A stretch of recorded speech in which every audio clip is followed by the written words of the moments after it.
Good afternoon, this is Boyd Gray speaking to you from the Manria Heritage Centre in Donegal, and this is the second of the two updates that we're doing on the 10 workshops that we did back in 2013, which we put online at the Manria Heritage Centre in order to try and help you with your research of family history in Ireland. You will find all of these workshops, the 10 original ones and the 2 updates, at the Manria Heritage Centre website. If you just Google Manria Heritage Centre, you will come up with this page, Manria Heritage Centre, and if you go down to the bottom and click on there, you will get all 10 workshops and the 2 updates.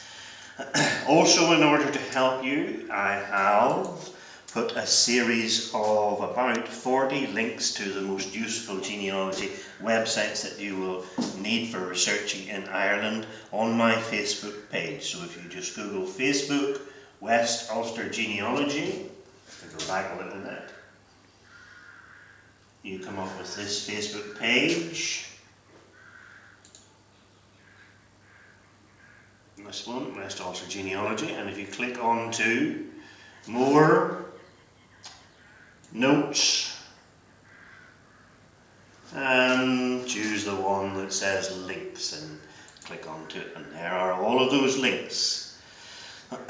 You can see, for example, the ones that we used last time is the 1901 census at the National Archives, asked about Ireland's the Griffiths Valuation. Griffiths Valuation revision books are on here somewhere as well, but the ones we're going to use today are all to do with births, marriages and deaths. And that's them, Roots Ireland, Family Search, and that's actually the General Registry Office of Northern Ireland at NI Direct. I already have these called up, so I shan't click them on here now. Let me remind you what we discovered last time. We were looking for the Gallaghers of Bali, and we found 6 Gallagher families in Bali in the Griffiths Valuation of 1858. We then moved forward and found only one Gallagher family still living in Bali in 1901. I tell a little lie, there was also a Sarah Gallagher living on her own as well as this Sarah Gallagher, but let's ignore her for the time being. We wanted to see the connection between this family of Sarah, James and his brother Patrick with the Gallaghers back in the Griffiths Valuation, and we discovered that Sarah was indeed very probably was the wife of Patrick Gallagher, who died in 1889, and she was still there in the Griffiths Valuation revision books up until 1903. She disappeared in 1903. So we know she's here in 1901, she disappears in 1903. We want to search for her and her family now. Before we do that, we really ought to go on and look for the Gallaghers in the 1911 census. And in the 1911 census, if you put in Gallagher, this is all the Gallaghers that there are in Bali, these 6 people here, and click on any one of them, and you can see there they are, they're all one family. James is now the head of the household. He's married to an Ellen. Click on here, it shows all information. He's married to an Ellen, he's got 1, 2, 3 children, plus his brother is still living with him, but Sarah has gone, and that's what we expected because she disappeared out of the Griffiths Valuation revision books in 1903. We can also look at this because unlike the 1901 census, if we pull it over to the right hand side, having clicked that checkbox, pull it over to the right hand side, we can see that they were married for 8 years by this stage, so we should expect to find them getting married about 1903. They had 4 children born by 1911, 3 of whom were still alive. So we can use that information as well. Websites we're going to use are, clicking them on here, first one is the Mormon website, Family Search. There it is there. Click search, and we can start searching the records. While it's thinking about that, we can go on to the second one that we're going to use for researching our births, marriages and deaths, and that is Roots Ireland, which abbreviates as IFHF because it is in fact the Irish Family History Foundation. Clicking onto it, and it should come up as well. I'm actually already in it, so I'm going to start searching. You would need to sign into this. I'll explain a bit more about it in a moment. And the third one is the General Registry Office of Northern Ireland website, which is at NI, Northern Ireland Direct. If you put that in, Groney NI Direct, there it is there, order certificates. So that's the three that we're going to use.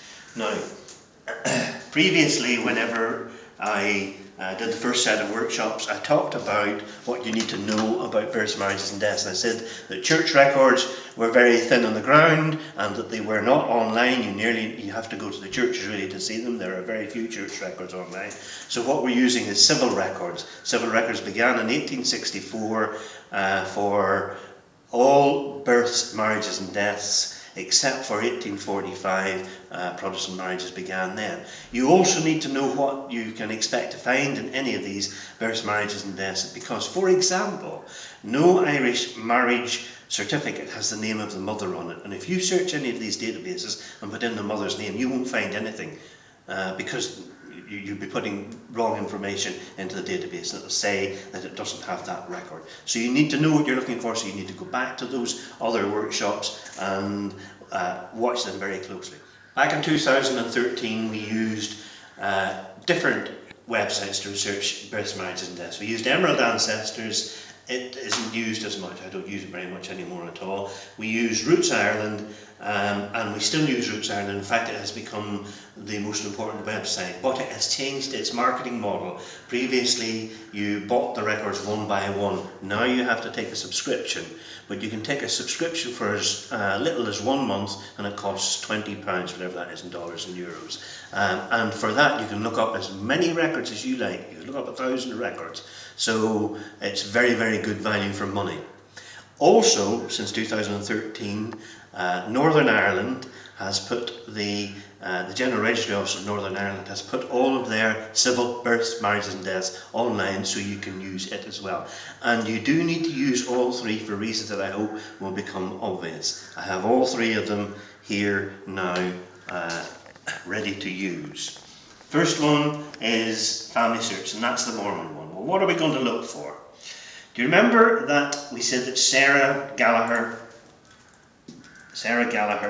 died, passed away, or seemed to pass away? She was gone out of the Griffiths Valuation Revision books by 1903. She's in the 1901 census and she's not in the 1911 census.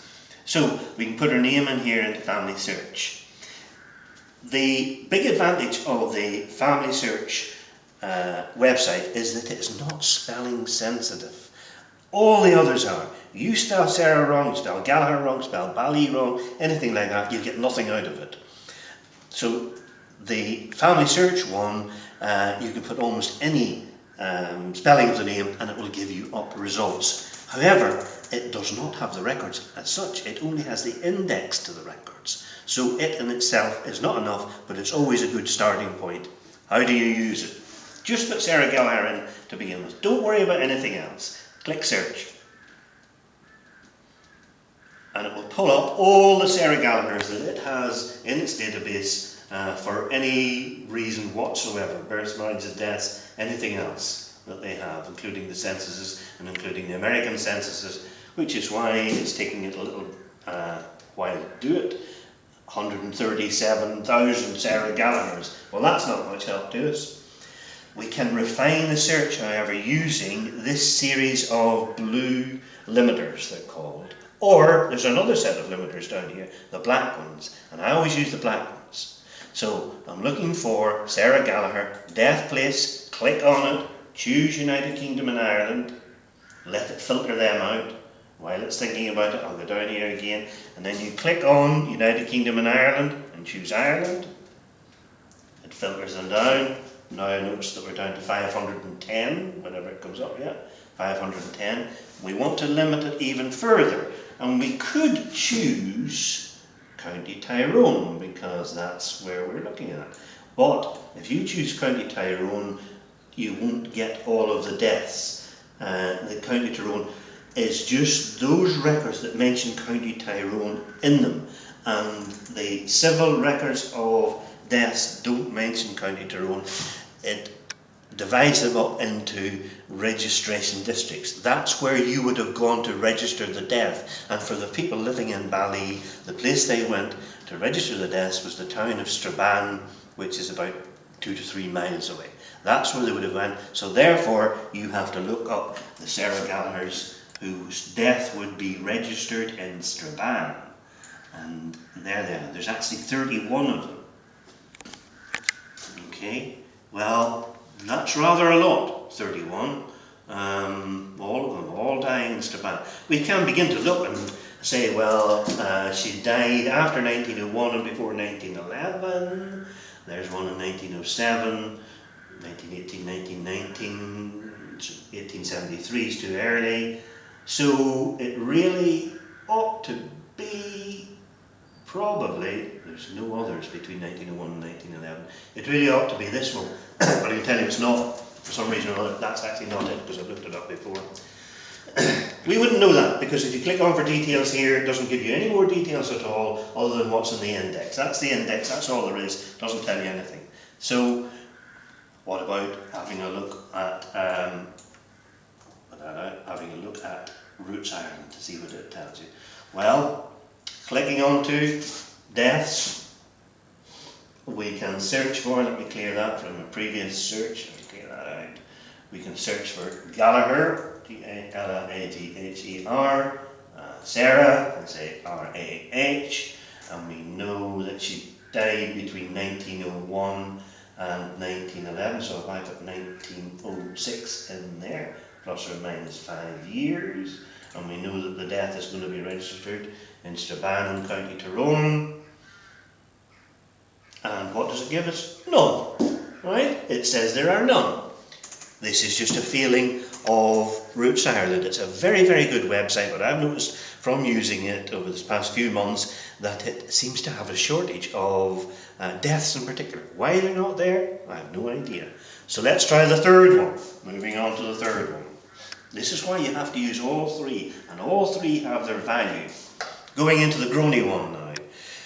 And we're going to click on searching for a death registration. Not for a death certificate, but you'll end up paying £20 for a certificate. We just want to look for the death registration. Clicking on there. This one is very spelling sensitive, so it wouldn't be the first port of call, but since we didn't find it in Family Search and we didn't find it in Roots Ireland, we've got to look here. G-A-L-L-A-G-H-E-R. Her name is Sarah, S-A-R-A-H. We don't need to worry about the sex. We know that she died sometime between 1901 and 1911. So if we put 1901 in here, it's a peculiarity of this database that it will only allow you to search 5 years at a time. So what's 5 years from 1901? 1905. Yes, it is. If you think that's only 4 years, it's not. That's 1901, 1902, 1903, 1904, 1905. 5 years. So searching it. Oh, and we can also put in registration district of Strabane. Strabane there is there. Searching. 2 records come up. And one of them is a 71-year-old dying in 1901. And another one is a 1-year-old. Well, clearly it's not the 1-year-old, so we're sort of hoping it's this one. Just let me show you, going back to here, Roots Ireland told us it didn't have any. It really ought to have. Why it doesn't have them, I have no idea. And Family Search didn't even have it either. It only had this one dying in 1907. This actually is it. I have searched this before, and I know what the Sarah we're looking for is this one here. And I can show you a photograph of the death certificate. There it is there. Sarah Gallagher, died in Bali, widow. So we know her husband died before. Well, he did, remember? Patrick died in he disappeared from the Griffiths Valuation Revision books in 1889. So that fits as well. Farmer's widow, died of bronchitis. James Gallagher was present at the death, and he was her son, and he lived in Bali. we know that's true. So we know this is the woman we're looking for. She wasn't crossed out of the Griffiths Valuation Revision books until 1903, when she actually died in the 17th of June 1901. Well, you've got to be realistic about this. We're talking 100 and more years ago. It's a little office in the middle of the country somewhere, and people don't get in and out of the town very much, so it maybe took them a couple of years before somebody actually realised in the office that Sarah Gallagher was no longer paying the rates. It was her son James, because she'd passed away a couple of years before. But when they make the change, they always make it from the point at which they find out, not the point at which somebody died. So you need to realise that the Griffiths Valuation Revision books changes are only approximate. Here she is, dying in 1901. Just let me go back to where we found this. There it is there. That was her in 1901. We can now look at the certificate by clicking on either Enhanced, Full or Order Certificate. Enhanced doesn't enhance very much at all, it gives you hardly any extra information. Order certificate will cost you a vast amount of money, well I say that, about £12 I think, and they will have to send it to you. The one you want to click on is Full.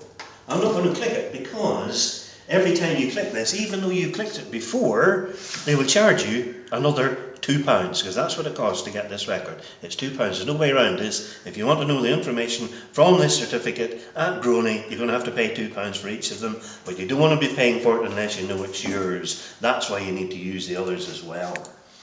But in this case, I would have to take the chance that this was her, and it was. When you click onto it, it gives you, that's a screenshot. You can see where I did this before. It's a screenshot of where I got the certificate. And the reason why it's a screenshot is because if you try and copy and paste that information from the Groney website, it won't let you do it. And if you try and right-click, copy and paste this photograph of the actual death record, it won't let you do it. It just won't let you take the records that you paid for. I think it's very naughty of them. They shouldn't do it. Not only is it a bit naughty, it's also stupid, because, if I can just take the camera down here, if you put your finger on the print screen button on your computer, just press print screen, right, and then go to your programs, you will find that in your programs, it's probably under accessories somewhere, down here under accessories, there's a program called Paint. There it is there, and if you click on Paint, it opens up. And if you click paste in there, click paste, you will get a copy of whatever you took the screenshot of. So that's where I got this screenshot here. So I don't have to pay £2 every time I want to look at it. Very important little tip, that. So that's how we have used the 3 databases of births, marriages and deaths in order to link up the Griffiths valuation with the 1901 census and to see what happened to people. But these 3 databases will give you an awful lot more information than that if you use them correctly.